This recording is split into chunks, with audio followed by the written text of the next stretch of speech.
Bonsoir, bonsoir. Vous allez bien?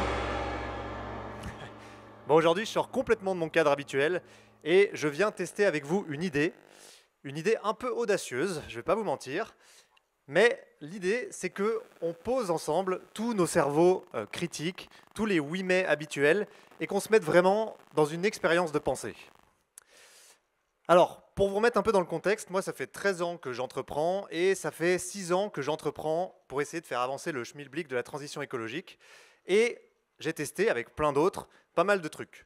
Que ça soit réunir des milliers d'investisseurs pour le climat, essayer de co-créer de nouveaux indicateurs pour concurrencer l'indicateur principal qui est l'indicateur financier, participer à des fonds à impact, etc., etc., écrire des livres sur les nouveaux modèles d'affaires, rencontrer ces dernières années des grands investisseurs, notamment des investisseurs européens, ceux qui clairement décident du monde dans lequel on va vivre demain avec la façon dont ils utilisent leur argent, des politiques, etc., etc.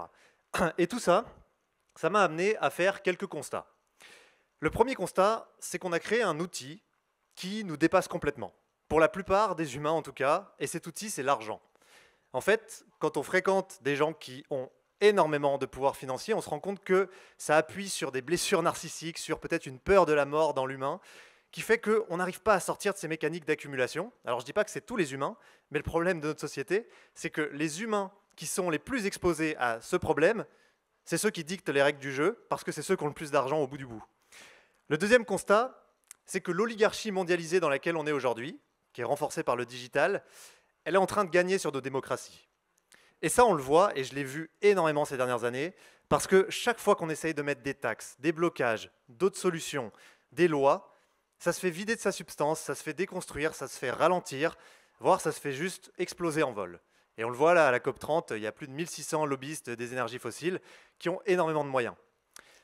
Et le dernier constat que j'ai fait, promis, il y a des trucs cool après, c'est que ces grandes puissances économiques, qui aujourd'hui choisissent notre avenir à toutes et tous, il y a un truc qui les fait changer à chaque fois, c'est qu'elles y aient intérêt économiquement. Donc ne badez pas, parce qu'il reste un dernier constat, et celui-là il est cool, et j'en suis absolument convaincu, c'est que l'humain n'est pas le problème. On n'est pas condamné génétiquement à être le virus de cette planète, et j'ai jamais été autant convaincu qu'on peut même être le système immunitaire de cette planète. Mais pour ça, il y a un truc qu'il faut qu'on change absolument, c'est notre matrice économique. Je vais essayer de vous expliquer ça très vite. En gros, on a construit une matrice économique qui est défaillante de base. Elle a été pensée par des économistes obsolètes il y a très longtemps. À un moment, on n'avait pas du tout conscience des limites physiques du monde, de tout ce qu'on connaît aujourd'hui. Et le problème de cette matrice, c'est qu'elle ne compte que ce qui est extrait et que ce qui est transformé. Donc j'ai beaucoup entendu ce mot, elle ne compte que l'économie de la mort. Ça veut dire que nous, les humains, on est la seule espèce sur Terre qui ne valorise pas, dans son système de valeurs, les services écosystémiques, c'est-à-dire le vivant. C'est complètement fou qu'on ait créé une matrice économique comme ça. C'est un truc... C'est délirant. Dans 1000 ans, ils se diront, mais ils étaient zinzin, les types. Si je vous prends un exemple, très simple, cet arbre qui dépollue les sols, qui filtre l'eau, qui produit de l'oxygène, et la liste est hyper longue, dans la matrice économique des humains, c'est zéro. Ça vaut que dalle, ça sert à rien. C'est quand même assez fou. Par contre, si vous en faites un tas de planches, alors là, vraiment c'est cool et ça vaut de l'argent. Ça, c'est la matrice qui, aujourd'hui, organise tous nos comportements, notre façon d'habiter le monde, nos liens, et tout ce qui fait qu'on défonce ce monde aujourd'hui. En gros, il manque la moitié des données dans le système économique. Et clairement, c'est comme si on faisait des maths et qu'on n'avait pas les chiffres négatifs. Les calculs pourront jamais être bons, c'est sûr et certain, je vous le dis. Et tant qu'on est dans cette matrice, le problème c'est qu'on pourra faire tout ce qu'on veut, et croyez-moi, j'ai essayé plein de trucs et on continue d'essayer, des choses qui fonctionnent, qui apportent plein de trucs, mais tant qu'on est dans cette matrice, le problème, c'est qu'en fait, on est condamné à détruire, by design, parce que cette matrice, elle organise tous nos comportements. Et tout ce qu'on fait, c'est un peu des pansements sur une jambe de bois. Alors comment on fait évoluer ça? Imaginez, parce que ce soir on est là pour imaginer, que tout à coup, ça y est, on répare notre matrice économique. On la répare et l'humanité se met d'accord et crée une instance internationale énorme qui s'appellerait la Banque centrale de la nature. Et le rôle de cette instance, ça serait de financer et de rémunérer concrètement la valeur, le travail écosystémique qui est produit par tous ces services écosystémiques, par tous ces écosystèmes.